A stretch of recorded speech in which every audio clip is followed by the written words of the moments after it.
You're listening to the Content Sales Podcast, a show all about how to create content to attract, convert, and keep your ideal clients.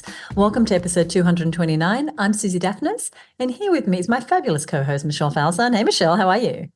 Hey, fabulous Suzi. I am fit and raring to go. How are you? Good. I am feeling fitter a few weeks into the year than I did at the beginning of the year. But I We all. I'm great. And as we're recording, it's a Monday morning. It's a great start to the week. I'm about to head off to the United States to attend the mastermind that I'm a part of, which is always an awesome time. It's very cold at the moment in the US, so there's that. But I'm always excited to get new ideas and be inspired and learn from my peers, other business owners who, like me, are growing and scaling a business. And anyone who's listened to the show for a while will know what fans Michelle and I are of masterminds. We've both participated in masterminds, and we co-host the amazing Marketing Success Mastermind, which is Australia's leading women's mastermind focused specifically on marketing.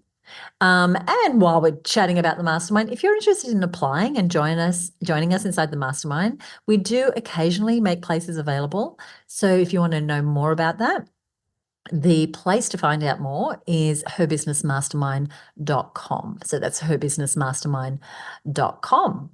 And with that plug, Oh, I love it.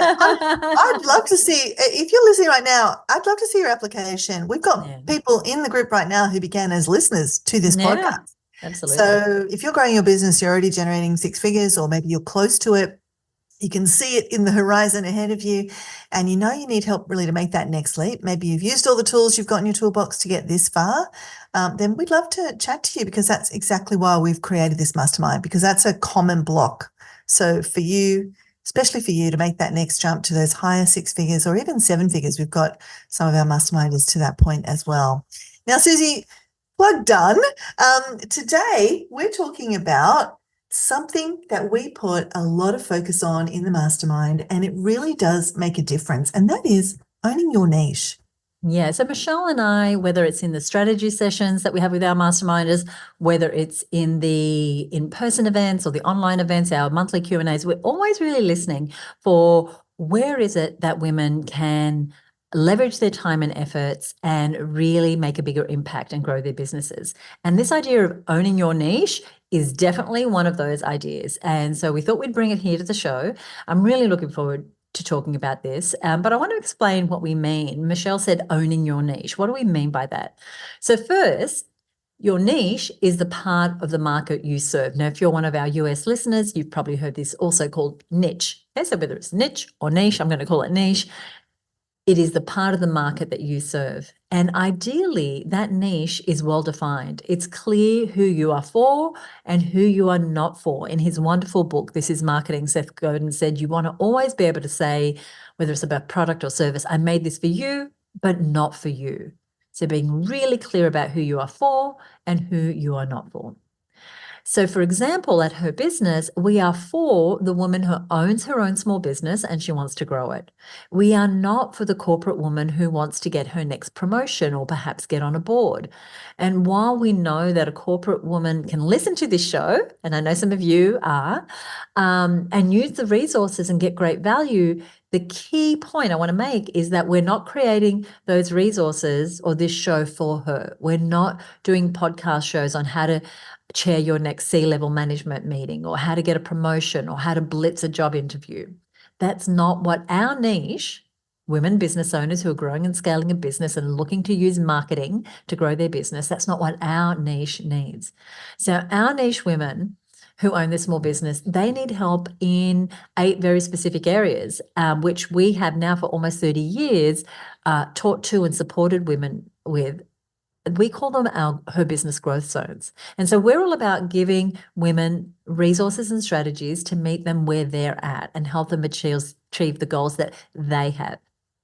So they often don't have tens of thousands of dollars a month to spend on advertising. So we're not promoting strategies that rely on having that sort of spend.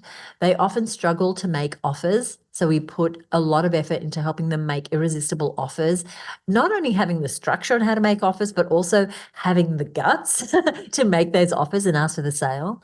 They're often needing help to figure out what product mix to offer, what products and services, at what price points. They are looking at how to get out of feeling so overwhelmed when there's so many things screaming for attention in their business. We're here to help them learn how to do strategic planning and make their first or their next hire so that they're getting out of the weeds and stepping more and more into the CEO role. I hope you can hear how passionate I am about these women, and that you're starting to get a sense of, oh, there's a very specific person that Suzi's speaking to. So they don't typically have an entire tech team creating custom tech solutions for them. Instead, they're probably using some off-the-shelf tools, and maybe you can relate to this. And very often they might be scratching their heads as to how it all fits together, how all the tech fits together. So we meet them right there where they're at. Most recently, and I've run this business for 29 years, I think it is. Yes, it's 2024, so it's 29 years this June. And more recently, just in the last 6 months, I've gotten even more specific about this niche. So for a long time, we threw the net pretty wide, catering for a range of women business owners, from the person with the business as a side hustle, making a few $1,000s a year, to the woman growing a multi-million-dollar business. And what I got clearer and clearer about is that where I am most able to help, the niche I'm most motivated to help, is women who already have some traction and they're already breaking the $100,000 per year revenue in their business. Well, they're very close to it. Like, they can smell it. It's right there. But what they want is they want growth, real growth. And they've got their sights set on 200,000 or 500,000, or they're already turning over 500,000, and now they have set their sights on an audacious goal like I once did. I once drew the number 1 million in the sand while I was on a beach vacation, because that was my big, hairy, audacious next goal in my business. So some of these women are daring to think they can crack that 7 figures, or they've hit 7 figures and they realize they can't sustain it because what got them there won't help them grow to the next level. They need to build a team. They need to create systems and processes. They need to up-level their planning and their marketing and their finances and expand their marketing for sure. So that's the woman business owner I'm most excited than now more than ever to support. And so for the last year, we've been making some deliberate shifts to cater for that woman business owner even more specifically than we ever have before. Now, what that meant was we had to change what we offered and how we priced our membership so that it would appeal to her. It meant changing how we talk about what we do. And that's not always easy, finding that messaging. And it's changed everything, getting really clear on this niche, because remember, the center of everything you do needs to be about your ideal customer, your ideal client. And the clearer that you can be about who that person is, even if you sell to organizations, who in that organization, who is that person, the clearer your marketing is going to be, the easier it's going to be to decide what products to create and so on. So many things are influenced by being clear on this one thing, and that is, who is your niche? I absolutely love seeing this journey that you've been on, Suzi, and I so appreciate you sharing it. And, just to pick up on some of the dots here about what you're saying and really join it with our topic for today, what you've just done a beautiful job illustrating is not only having a clear niche, like you've got a really clear niche and you've made it even clearer. And it meant, letting go of some of those smaller business owners who can still use all your resources, but that's not who you're specifically focusing on. So you've done a really great job of showing us what a clear niche actually looks like and letting us know what a niche is. But importantly, you've really illustrated what we want to dive into more detail on today. And that is, you've shown us what it looks like to really own that decision, to completely bond with the niche you've chosen and go all in on serving them.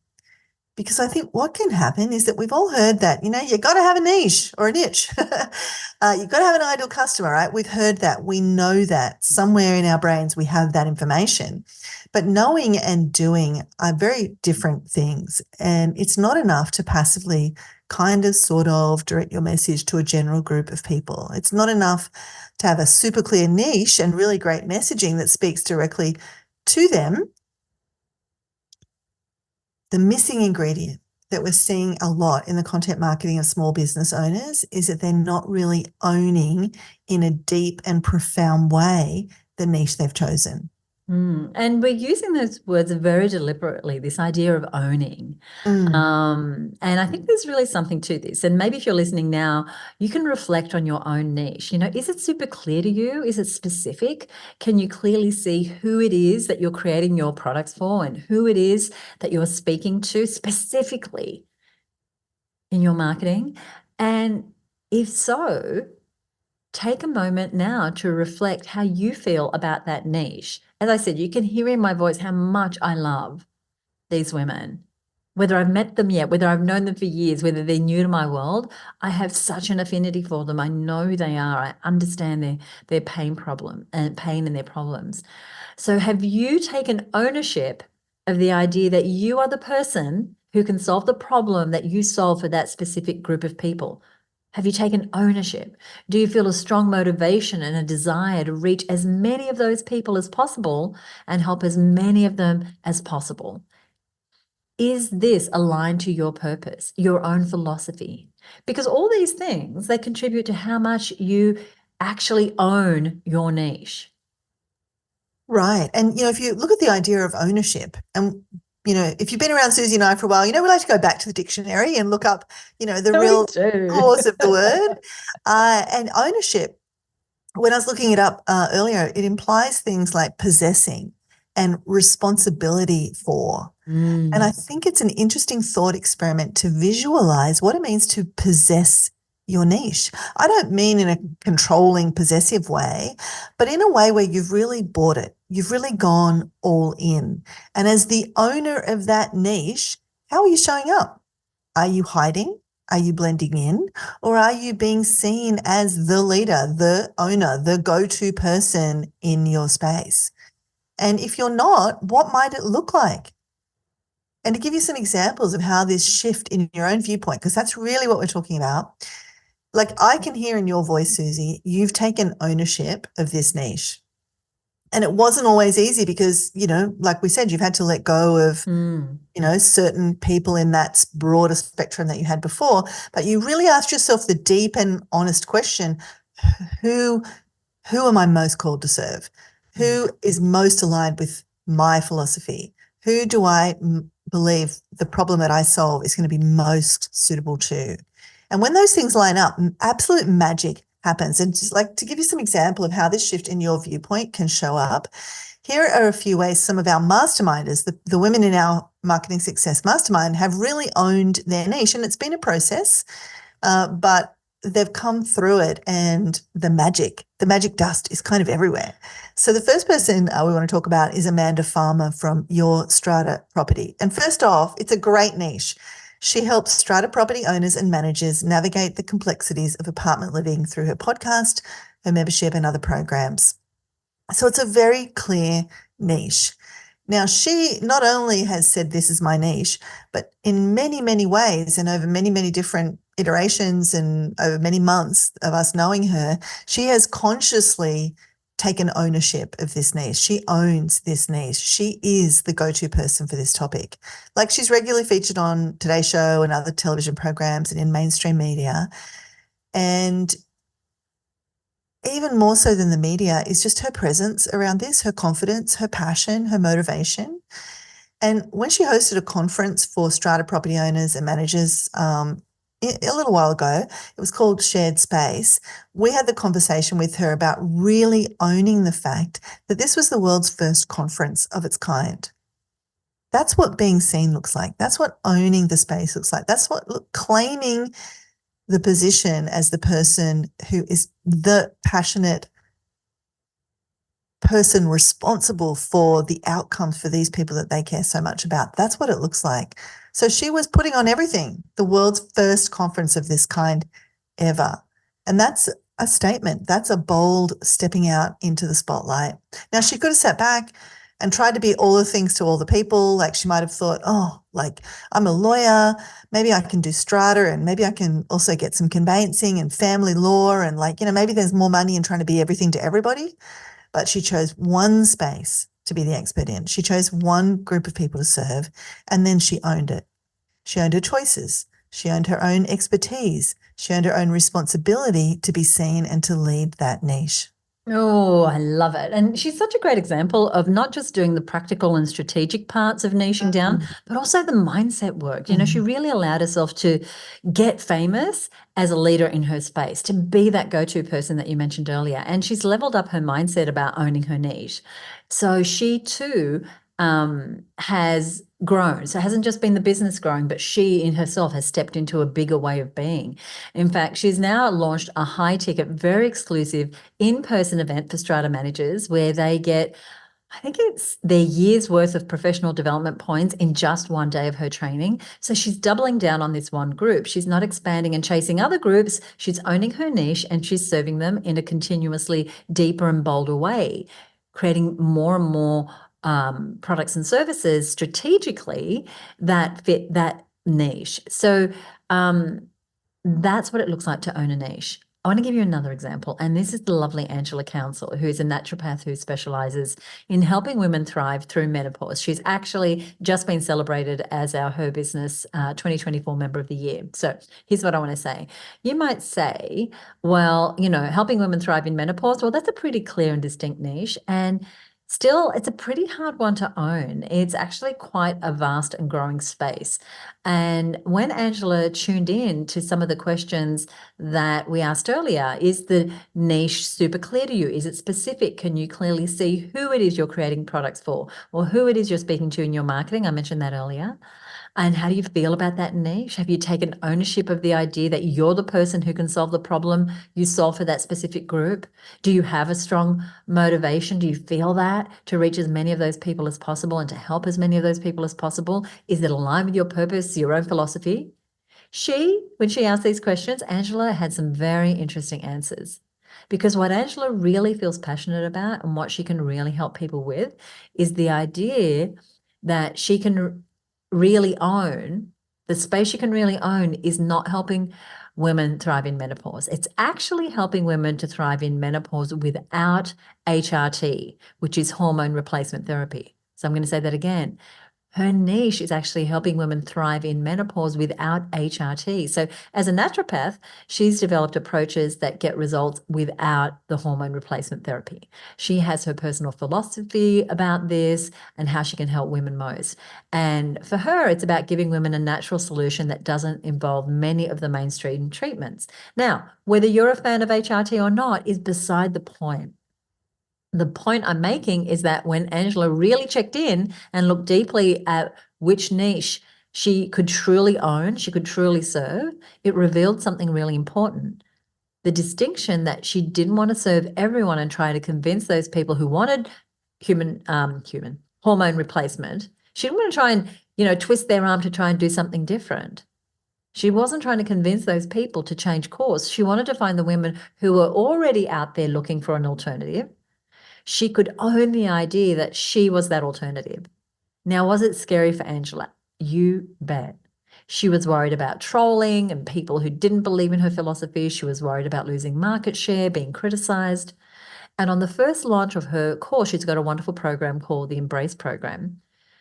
When she led with that message, her new message, she did get fewer women signing up for her free workshop. Now, she does this workshop a few times a year. She gets thousands of women. Did she get fewer people? Yes, she did.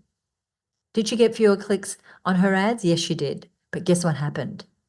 The people who said yes, the people who clicked, they were the right women. The women loved her message. The women for whom she was the exact person that they'd been looking for.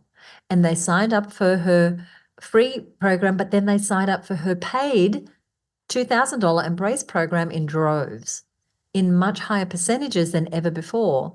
And Angela had her best launch, and finding that sweet spot for herself has really changed everything. Yeah, look, so much I love in Angela's story. She is more aligned with her own personal philosophy. And I think that cannot be underestimated. So, in order to own our niche, we have to start by really owning our own philosophy. And I'm seeing you do that, Suzi. Like, I just see you getting more and more empowered and more bold and courageous and forthright and passionate because you've kind of untapped the bottle, if you like. You know what I mean? We can tend to think this is what I should be doing. This is where, this is what I need to be doing. This is what people want. You know what I mean? And there is often a place where the very unique perspective and philosophy that you have is exactly what a group of people are looking for. And even with like what Angela experienced, she got fewer people perhaps initially signing up for her free stuff than she'd seen before. And I remember her posting in the mastermind group, Suzi, kind of going, oh, have I made a terrible mistake, right? But then what she was getting, though, was women who she was the exact solution that they'd been looking for. And then they want to buy from her because she's not talking around it. She's coming straight out and saying, this is what I stand for. And I want to tease out a point you made there, Suzi, about how hard it was for Angela to make that leap, to really stand up and own what it was she stood for and who she most wanted to serve. And that's really what the crux of this whole episode's about. But here's the thing, being contentious, being authentic, being bold, and really standing up for a message and a group of people that you feel passionate about and that you have a very specific solution for is what gets those next level results. It is what gets you noticed in the best way. It is what will let people know you are for them and they will love you for it. And those people that complained on Angela's ads about, her angle on HRT, she just knew they weren't her people and she's okay with that. And in fact, simply by answering those people and demonstrating her philosophy, those people that were looking for the alternative were just more turned on by Angela's solution and more wanting to get close to her and get into her world. So if you've had a thought, if you're listening right now, and you've had a thought like Angela did, that you'd really much rather focus on XYZ group of people in your customer base, what's stopping you? Seriously, that's a real question. If you're a beautician and you really just want to serve teenagers with severe acne, what's stopping you really owning that niche? If you're an accountant and you really want to focus on serving family businesses in the restaurant space, what is stopping you from owning that niche? Now, we've got some content sales episodes we've done with some inspiring people who've answered these questions and made that leap that we're talking about into a specific niche that they can really own and that they're really passionate about and for whom that magic that we were talking about has been unlocked. And I want to just mention those to you now because I really think if this concept is speaking to you, you want to go and do a bit more, soak a bit more in this idea. And the first is episode number 99, and it's how to grow a 7-figure business in a tiny niche with Clint Salter.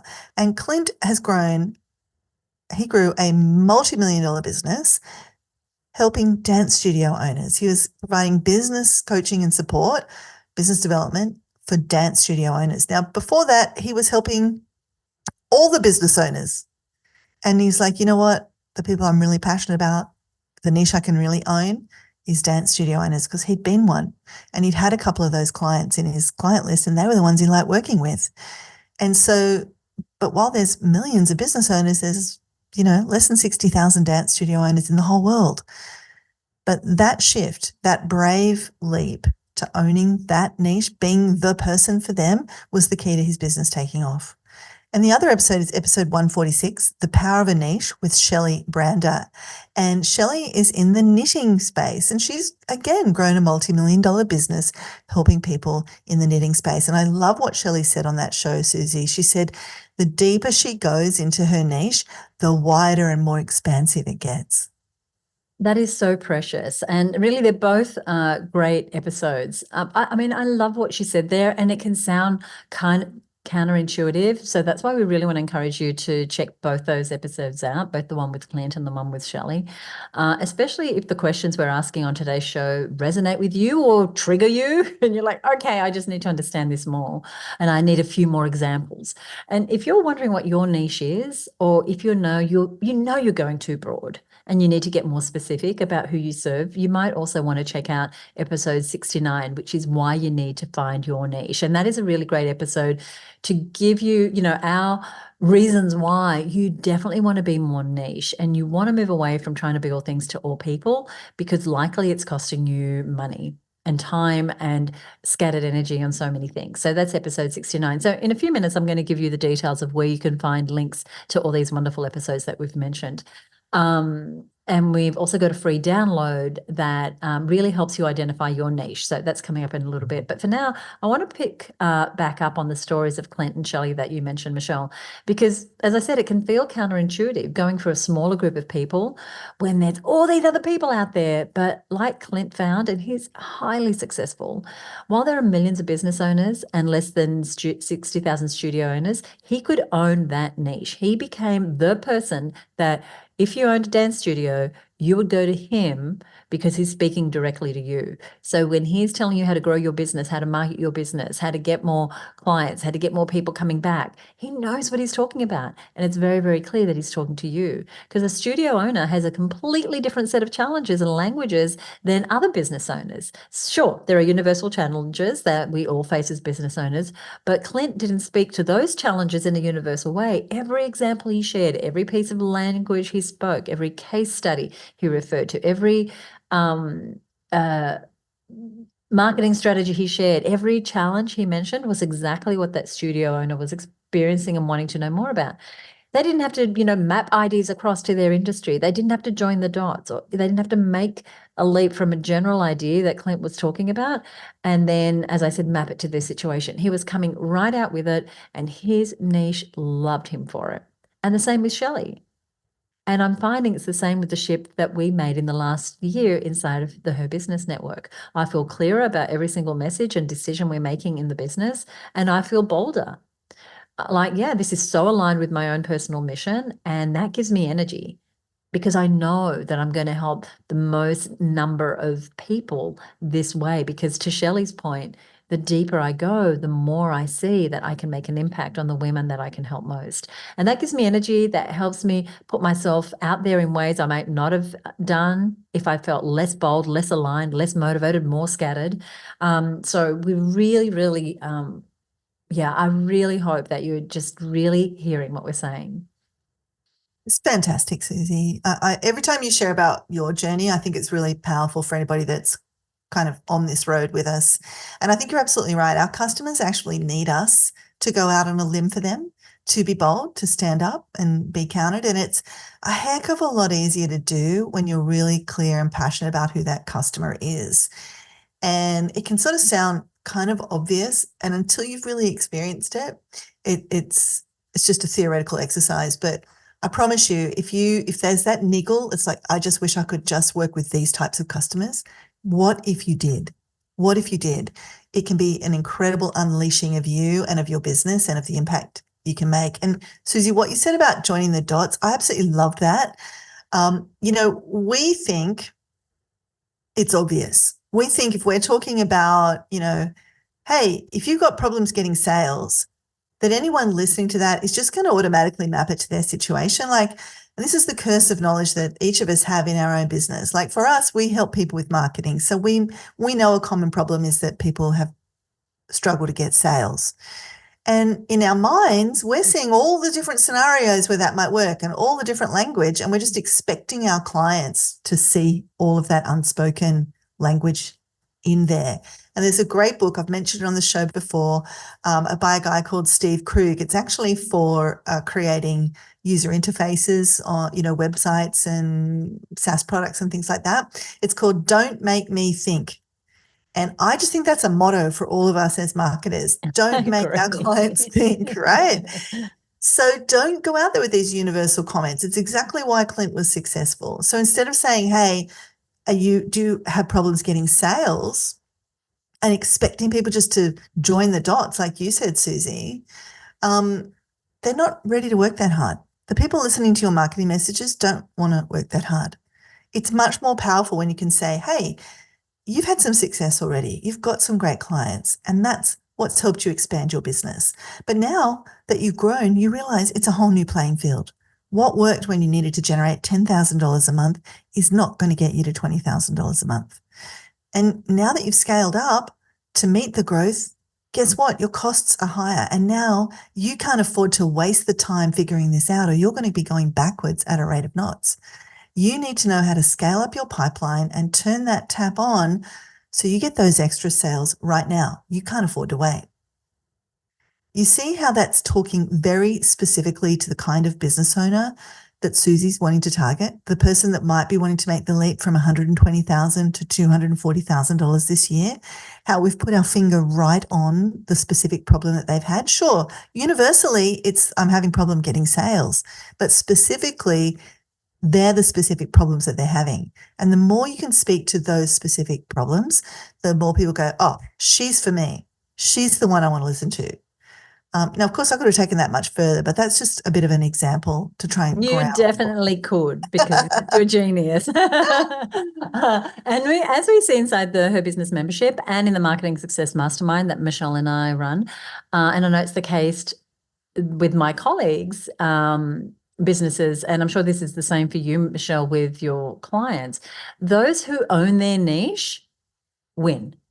Those who are clearly for someone and prepare to stand up and boldly declare that they are the ones who get the sales. So I know I said it was scary for Angela. It's scary for all of us, I think, who go, oh, I'm going to go narrow because we think we're leaving money on the table. But it's really quite the opposite to what Michelle shared earlier about Shelley. Like, the deeper you go, the wider the well is there at the bottom of that niche. And so those who are clearly for someone, prepared to stand up, boldly declare, they are the ones that get the sales. They get the opportunities for growth. They get the media opportunities. They get the invitations to speak on stages. They're the ones that get the referrals because they are very clearly for someone and they're solving very specific problems. And I just don't think we can push this message too hard. I think even if you think you've got a niche, go deeper, go deeper, go deeper.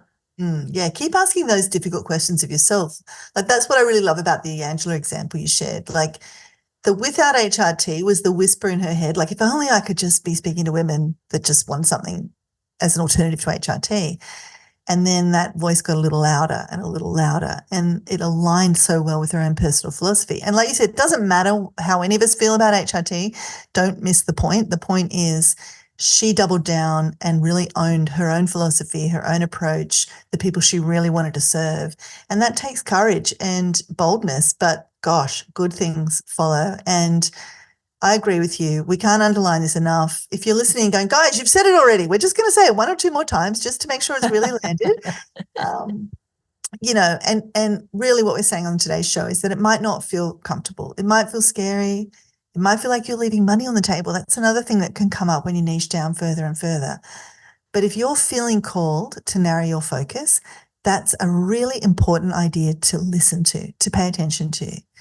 And the other thing I wanted to mention is that you first own your niche in your own mind. And you might think, well, I'm just a little fish in a big pond, but believe it first. Believe that you can own this niche. Act as if first. That's the first step. Be bold, because good things are coming. So exciting. I love today's discussion. And while on some episodes we love to get into the nitty-gritty of marketing tactics and strategies, your mindset, how you think about your business and your role and how much space you can take up, how much you can own the space, they're all equally important in terms of growing a successful business. And it's why one of the 8 growth zones that we help women with inside the Her Business Network is what we call the U growth zone. So while our growth zones include systems and planning and marketing, we also have one called the U growth zone. And that's because so much of your business results are about you as a leader, as a learner, as a marketer, as a woman who dares, what your mindset is, how you're overcoming limiting beliefs, how you're able to be bold and build more grit into your skill set, and so many other things. And I know for me personally, and I'm sure it's the same for you, Michelle, is the work I've done on myself on the U growth zone that has had some of the most significant impact on my success and my ability to show up and to help others. And I'm so glad to spend this time with you today talking about this important topic with Michelle. I mentioned it a little earlier. We do have a free download that will help you find your niche. It's called Finding Your Niche, 6 Thought Starter Questions. I'm going to give you a link to that in a moment. And all the other niche related episodes that we've mentioned. I also want to say that, we're open to questions. So if this has stirred up questions for you, we do have a page over on Facebook, if you just search for Content Source Podcast, where you can ask questions. Of course, if you're a member of the Her Business Network, go ahead and just ask your questions inside of our group if you have questions about this particular topic, and we'd be happy to help.